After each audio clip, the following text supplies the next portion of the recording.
Hi everybody, this is Rob Howe from the Metal God, and this is Talking Metal.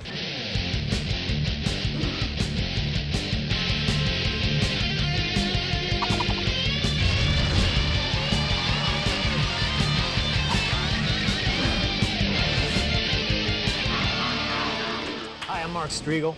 I'm John Astronomy. John and I started a podcast back about 2.5 years ago, and it somehow became the #1 heavy metal hard rock podcast in the world. And we were approached by Fuse recently about coming on and doing a TV version of it. So welcome to the TV version of it.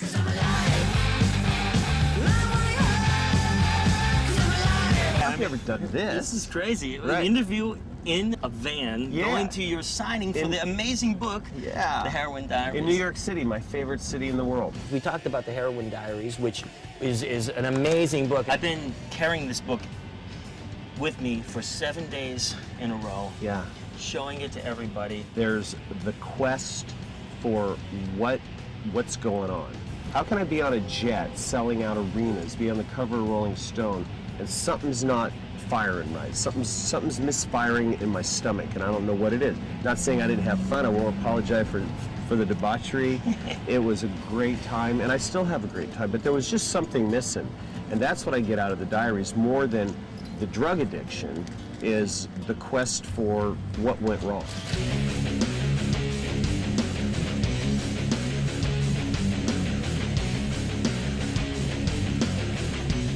Slash, there's so much cool stuff here in the Rainbow, and are there any items that mean something to you here? There's a couple different things, but the coolest one is this guitar up here, which I demolished shooting, I think it was the Don't Cry video, and I threw it off a cliff. And Now, how did they get it back? I brought it back to them in pieces in that case, and somehow they managed to piece it together. It looks pretty good compared to what it looked like when I first gave it back to them. And then the whole bottom of the body came off and whatnot. And I like it says oops on it. Yeah. Well, it was all in good fun, right? Very cool. Talking Metal Toast. Cheers, guys. Cheers. Surge has got an amazing new record out, and I'm not just saying that because we're on Fuse right now. Right. The new record, the record rocks, is amazing. Elect the Dead. As a System fan, this is a record that appeals to me, and this is definitely a rock record. Rock fans are going to like it, metal fans are going to like it. Was that a conscious effort, or is this just kind of where you fell? It wasn't really a conscious effort at all. In fact, I didn't even know it was going to be a rock record.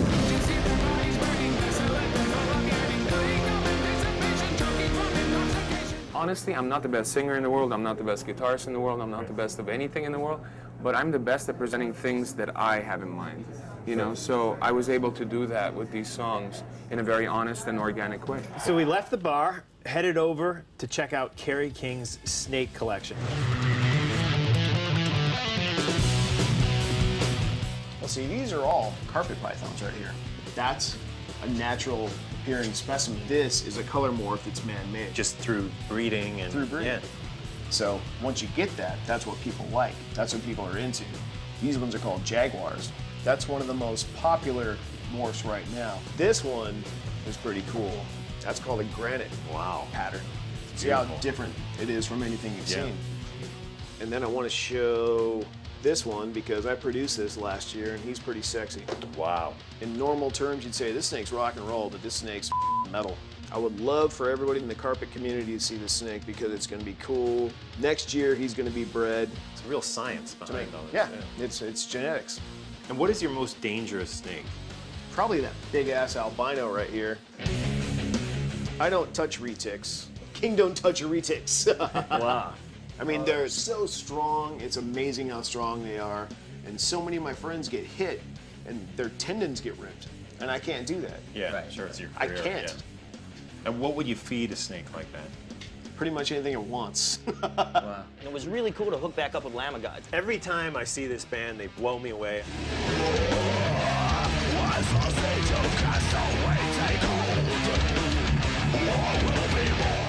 Growing up, what other bands kind of shaped your youth?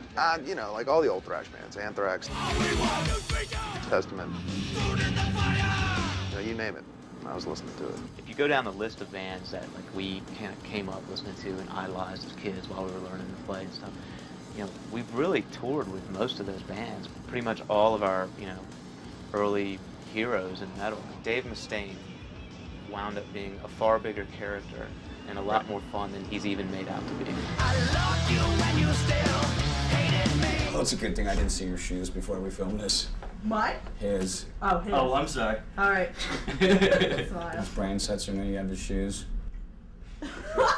Great, thank you. Before the interview, the night before the interview, you were saying you stayed up all night. Yeah, I had the new album, and I said, well, which song am I going to learn off of this? So I picked the title track of the album, which I think is one of my favorite all-time Megadeth riffs.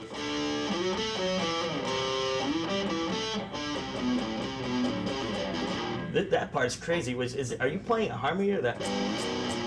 There were a few parts of the song that I wasn't exactly sure. I have a pretty good ear, but I figured I'd go ask Dave how to play it. Shoot, I don't remember how to play that song. Last time I played that was in the studio. Instead of him showing it to me, he asked me how to play the song. How's that song go? Okay.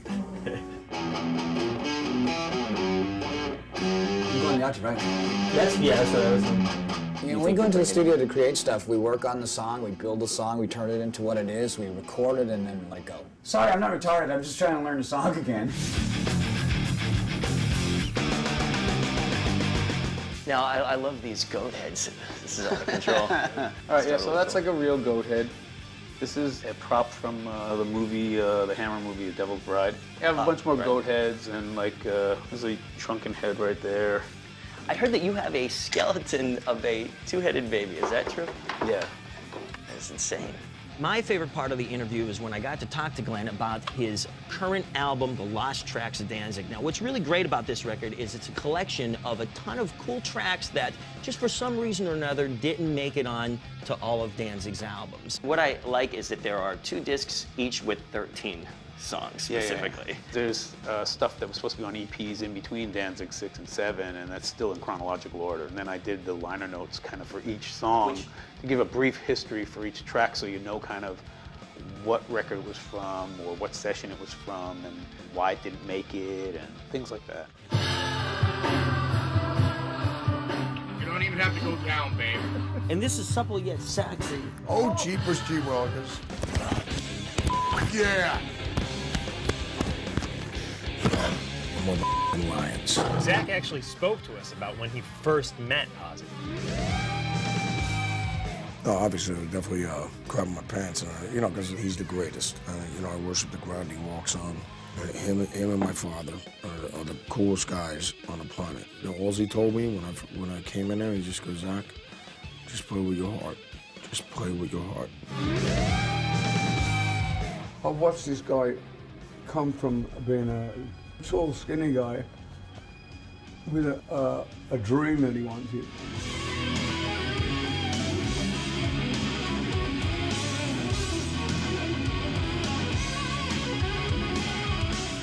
And I've always said to people, you know, if you have a dream and you really want it to happen, just keep going at it because eventually you'll get some success. And I watch this Zach grow into this monster, you know. The Zach that joined me is nowhere near what the Zach is. He's progressing in just so many ways. The DVD is just a great way to live a day in the life of a member of Hell Yeah, or maybe one of our crew guys, because all our crew guys are part of it. And it's just all the debauchery that goes on backstage and all the hard work that goes into everything. We documented everything that we did from day one with this band, so it goes all the way back to us in the studio. It's a really cool DVD, below the belt, you know, sucker punch is kind of the idea behind the whole thing, so just have to get you a copy and check it out.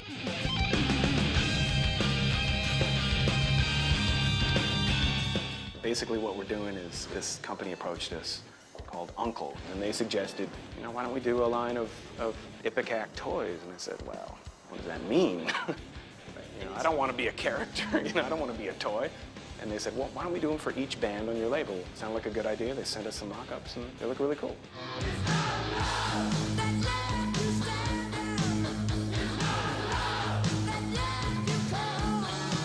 They had asked us to do a 25th anniversary of Breaking the Chains, the song. Well, I think I have the master, and I'll go pull Breaking the Chains out of the Dock and Vaults, and I'll we'll remix it. So I went there, and I just saw these boxes, and I looked at it, and I said, what's this? I put it, it said Dokken Live. Pulled up the tracks, and I just kept going, what is this? Because we're playing Just Breaking the Chains, and 2 songs I never even heard of. And I'm going, that's me singing. Right. That's George playing it. I know it's George, that's me. And I said, oh, I remember that. God is my witness, there's no overdubs, there's no vocal fixes. The soul's, it is what it is, how it went down, cool. And that's the end of it. It's great. And it sounds pretty cool. I think the show is terrific. There's nothing like it anywhere else. I'm sure it's going to be a huge success. I know that you guys started doing something really cool with this show. Thanks, man. And Fuse is doing it, and I think it's the coolest thing. I think Fuse is the coolest network out there, and I think this is just a really important part of it. Well, thanks. Thank you very much. Thanks, man. Thank you. All right.